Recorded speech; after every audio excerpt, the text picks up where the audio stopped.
Hello, boys and girls. Have you ever read the book, The Math Curse? This is an older book by John Schiska and Lane Smith. I probably don't say his name right.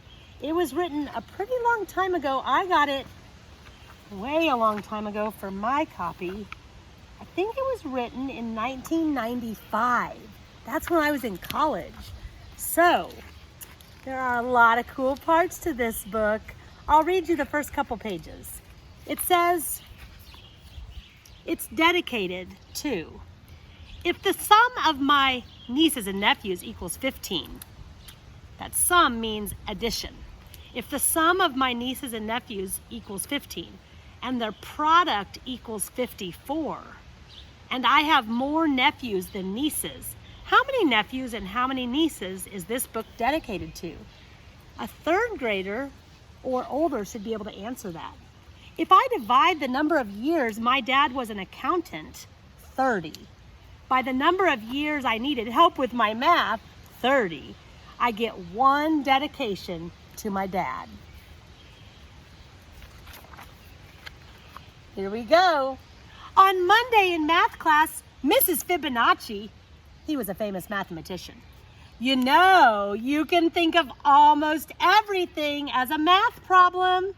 On Tuesday, I started having problems. This would be a good problem for second or third graders. I wake at 7:15. It takes me 10 minutes to get dressed, 15 minutes to eat my breakfast, and 1 minute to brush my teeth. Suddenly, it's a math problem. If my bus leaves at 8 o'clock, will I make it there on time? How many minutes are in 1 hour? How many teeth do I have in my mouth? I look in my closet and the problems only get worse. I have 1 white shirt, 3 blue shirts, 3 striped shirts, and that 1 ugly plaid shirt that my Uncle Zeno sent me. Here's another math problem. This would be great for a third or fourth grader. How many shirts is that altogether? How many shirts would I have if I threw away the ugly plaid shirt? When will Uncle Zeno quit sending me such ugly shirts? I'm getting a little worried. Everything seems to be a problem. Okay. I take the milk out for my cereal and I wonder, how many quarts are in a gallon, fourth graders? How many pints are in a quart? How many inches are in a foot? How many feet are in a yard? How many yards are in a neighborhood? How many inches are in a pint? Wait a minute. How many inches in a pint? What's wrong with that? How many feet are in my shoes? I don't even bother to take out the cereal. I don't want to know how many flakes are in the bowl. Mrs. Fibonacci has obviously put a math curse on me. Everything I look at has become a math problem. I try to get on the bus without thinking about anything. But there are already 5 kids on the bus, 5 get on at my stop, and 5 get on at the next stop. And 5 more get on the last stop, first graders. True or false? What is the bus driver's name? Mrs. Fibonacci has this chart of what month everyone's birthday is in. Look, what kind of graph is this, boys and girls? It's a bar graph. Which month has the most birthdays? Which month has the fewest? Why doesn't February have a double U in it? Don't you think this chart looks like a row of buildings? Do you ever look at the clouds and think they look like something else? What does that ink blot look like to you? Here's the chart if you want to try to answer the questions, if you can see it. It's a bar graph. Look at the scale and the months, and there's a plane going overhead. Nobody. Okay. This whole morning is one problem after another. I get into my classroom and there are 24 kids in my class. I just know someone is going to bring in cupcakes to share. We sit in 4 rows, third graders, with 6 desks in each row. Oh, second graders, that's an array. What if Mrs. Fibonacci rearranges the desk to make 6 rows? Third graders, 8 rows, 3 rows, 2 rows? I count the 24 kids in our class again by 2s. Oh, first graders and up. Can you count by 2s? Jake scratches his paper with 1 finger. How many fingers are in our class? 24 kids. How many fingers? Casey pulls Eric's ear. How many ears are in our class? The new girl, Kelly, sticks out her tongue. How many tongues are in our class? I'm about to really lose it when the lunch bell rings. Look at all that fun. He thinks he's in a math curse. Okay, the next page. Unfortunately for me, lunch is pizza and apple pie. Each pizza is cut into 8 slices. Each pie is cut into 6 slices. You know what that means? Fractions! If I want 2 slices of pizza, should I ask for 1/8, 2/8, or 2 slices of pizza? There's another plane. I'm outside.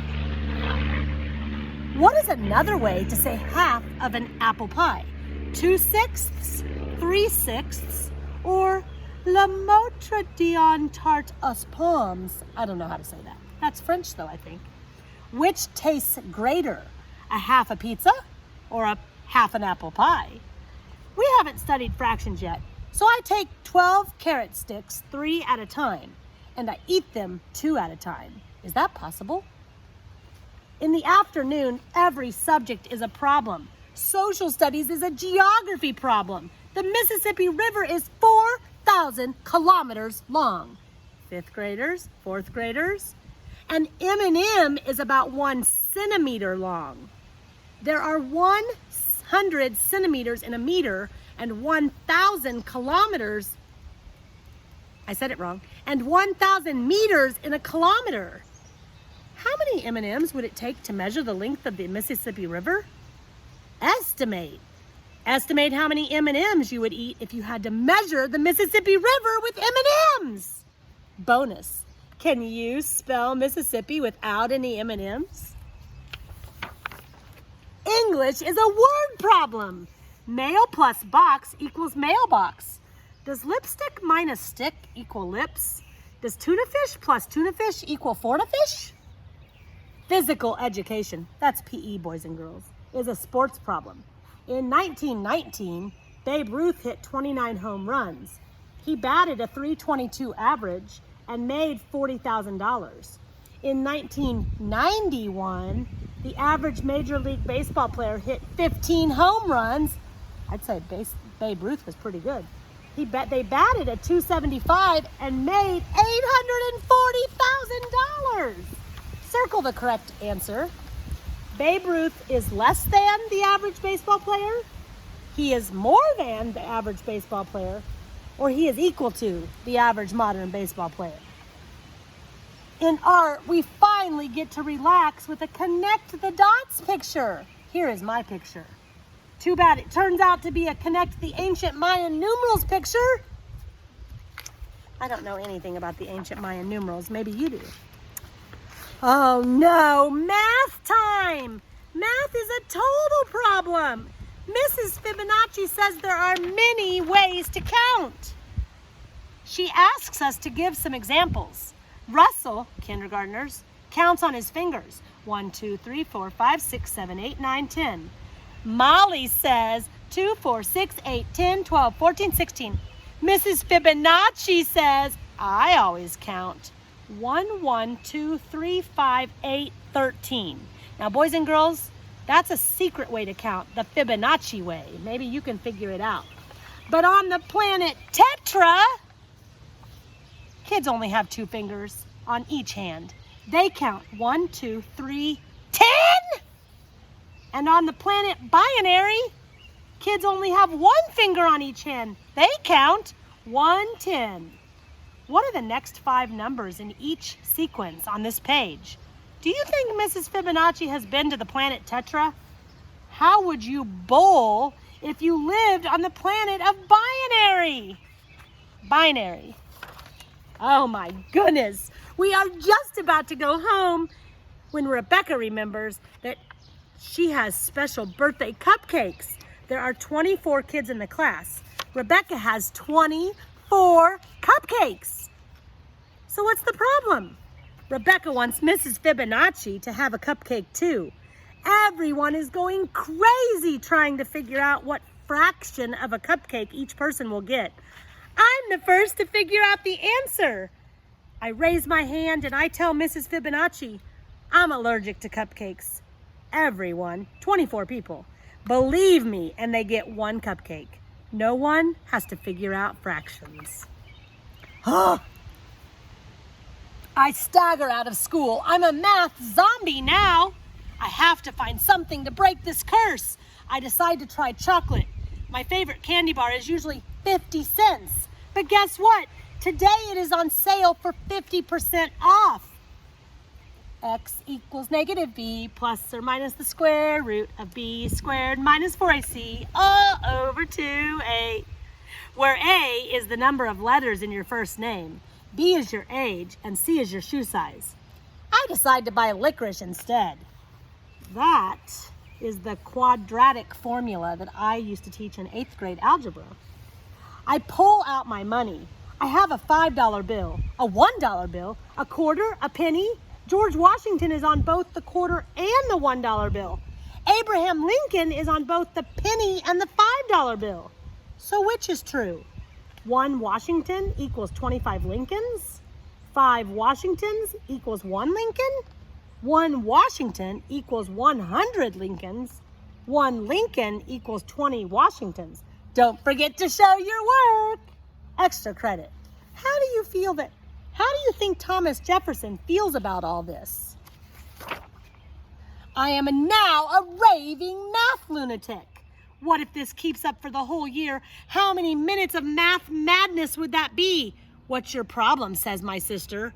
365 days times 24 hours times 60 minutes, I snarl. Dinner brings no relief. While passing the mashed potatoes, Mom says, what your father says is false. Dad helps himself to the potatoes and says, what your mother says is true. I think that for a minute. If what mom says is true, then what dad says is false. But if dad says is false, then what mom says isn't true. And if what mom says isn't true, then what dad says isn't false. But that can't be true because he says that what mom says is true. She says what he says is false. Can that be true? I think about it. Then I think about it some more, and now I'd better go to bed. I undo my 8 buttons, 2 shoelaces, I subtract 2 shoes, I multiply times 2 socks, and divide by 3 pillows to get 5 sheep, remainder 1, which is all I need to count before I fall asleep. Then the problems really begin. I dream I'm trapped in a room with no doors and no windows. The room is covered with a lifetime of problems. I have only 1 piece of chalk. How do I get out? I'm about to give up and die when the answer to my problem comes to me. Fractions! I break the chalk in half, then I put the 2 halves together.